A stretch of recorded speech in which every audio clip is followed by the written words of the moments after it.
you guys clicked on this video because you want to know whether a Walmart battery will fit in a YFZ. And if you clicked on this video hoping that it would be an exact fit, the short answer is no. There are no batteries from Walmart that you can go buy at the store that fit this exact setup that are made for this machine. The long answer is yes, you can get a Walmart battery that will fit.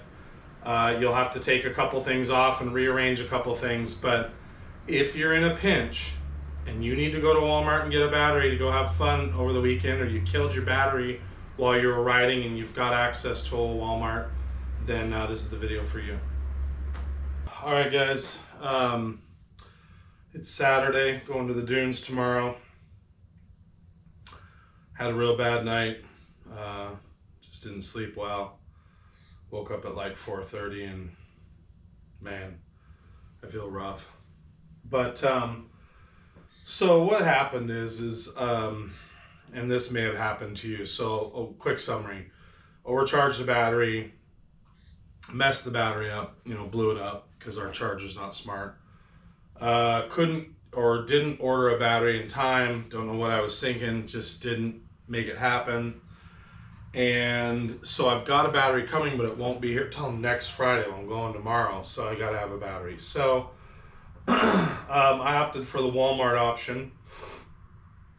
So really this video is targeted for you, and all you've got around you is Walmart. Maybe the place at the dunes doesn't have your battery, or maybe they want 180 bucks for it, or I'm being funny, but this battery is not meant for this vehicle. I'll tell you the model number is an ES5 LBS. It does not fit well. So had I had a chance to do it over again, I probably would have got the ES4 LBS. And that battery actually fits as far as height and depth this direction. Now the width across the bike, these two different models fit. This ES5 LB5, it's a taller battery, it's got more cold cranking amps. I'm gonna make it work. So basically this is, hey, you screwed up just like I did. You didn't get a battery in time. You're trying to figure out what Walmart battery will work. And so we'll go through how this is gonna work, how I'm gonna make it fit, all that good stuff. So at the time of this video, this was $44.88 with a $12 core charge. Haven't put the acid in it yet. The terminals are on the wrong side, so positive over here, negative over here, but they're on the back, and it's too tall this direction. And so what we're gonna do, it fits down in there just fine. All right, so back to what I was saying, I had to get some lighting. Terminals on the back side, and the way this bracket is, it comes close to touching these terminals. So we're gonna do a couple things. We're gonna flip the bracket around, and you have to take these off on this battery. It's too tall. Let me get it down in there. Actually, the other option is that I take the rubber off the bottom here. Yeah, I might do that instead. So let me see how hard that's gonna be. Pretty straightforward. Those just pop out. And then let's get this thing down in here and see if it rattles. So first thing we're doing is just testing how much higher it is than what I need. Get the negative terminal out of the way. And I would say that that can be mounted under the seat just fine. So the problem is the bracket's back, and I'm not sure how I feel about that. Alrighty guys, my concern is that when this clamp is down, you can see, let me grab a pointer. You can see that right here, this bracket could potentially ground out on that terminal. The ground I'm not worried about, it's the positive, and I don't like that. So it's not enough that this has a rubber cover. Yours may be missing anyways. So my thought is I'm either going to use, this is off of just one of those things you get at Walmart. It's the lid, and it's very tough but very thin material, and it's heat formable. And this not so much. It's way thinner, but it's also flat and very formable and pretty hard to puncture, even though it's kind of a turd. This is HDPE. It's not as heat formable. It kind of tends to curl up. This is polypropylene, and this definitely is more of a heat formable material. I believe it is. I haven't heated it up and tried it, but I'm guessing it'll heat form if I even need to heat form it. So the idea here is that we're going to just cut a little square to cover this, especially the terminals, and that's going to make it so that this can't come in, this can't come in contact with and ground out into the system. And that's how we're going to deal with the fact that this battery's on the wrong side. I thought I could reverse the bracket, but flipping it around, the bracket doesn't have an offset. It just goes straight across. So we'll deal with this. We'll get through it. All right, guys. Hopefully you can see this. It's not too washed out. It says 3x7. So that's what we're going to cut and put in here is 3x7 now. I may trim this down from 3x7. 3's a little deep. Mine's been bowed out because it's a bunch of, you know, the battery and all that stuff. So it may end up having to be 2 7/8 by 7 or 2 3/4.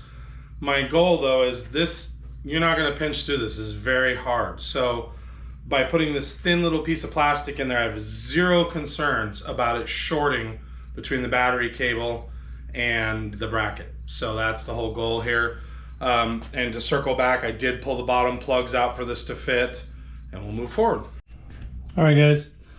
So you can see I had to curve it a little bit here. I've got one of those Harbor Freight belt sanders, but you could do it with a knife.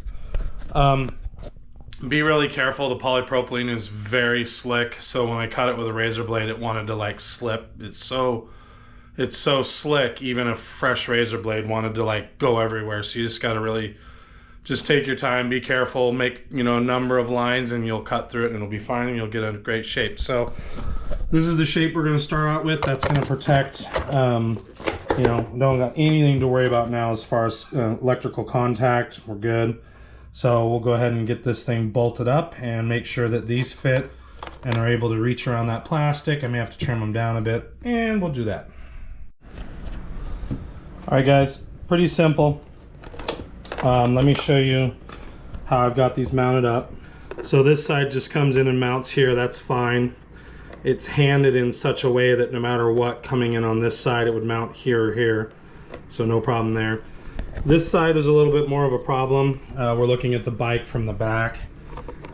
Because of the way it's shaped, I had to mount it this direction. If you still have your stock cover, it'll tuck down on the sides right there, and it's kind of tall, you know, there's this much over the top of the battery. I ended up having to take both of these rubber pieces out, which are all over there, and so that's not wonderful, but right, we want to go to the dunes. So all I did on this thing after shaping it was bend this corner up. And what that does, you're going to also need to take these off. I'm assuming you have a stock ATV, so you're going to need to pull these out of the holes temporarily. Same with this side over here. And all I did was shape this so it allows that to come up the corner. This is going to go ahead and mount right there. And then this is going to be able to come over and terminate on this screw. And there's plenty of room. And I probably don't, oh, hold on, let me get you guys situated here.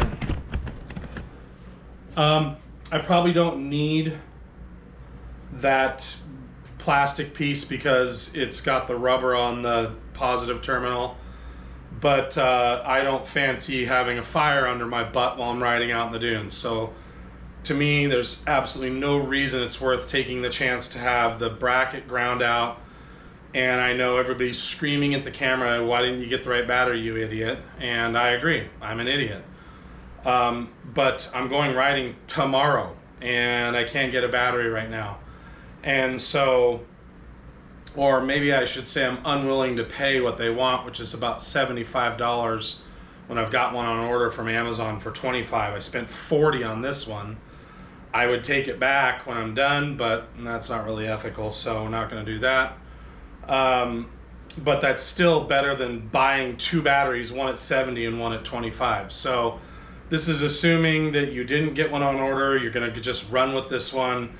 You could, the way this is set up, you could run indefinitely until the battery dies. And EverStart has a 1-year warranty. Now I want to remind you guys, you have to put water in it, and you're going to have to charge it. It's not ready to go. Like some of the batteries, you buy them, they're charged, they're ready to go. This is not. So I'll put it on a battery tender, get it charged up. I will show you guys the install one last time when it's buttoned up so you can see that it fits. And we'll get the seat on. I got some plastics off right now that I need to get on the bike.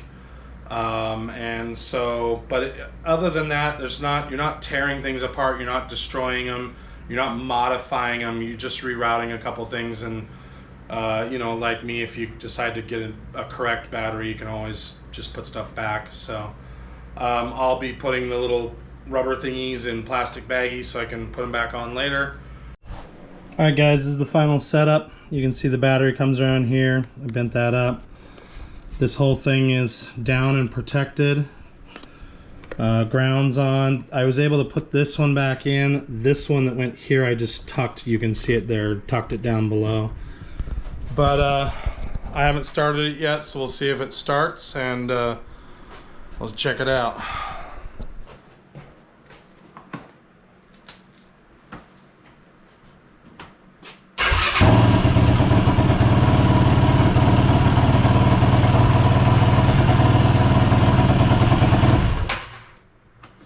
Oh yeah, sweet. So I'm gonna check the seat clearance real quick. It is a little higher, so we'll see.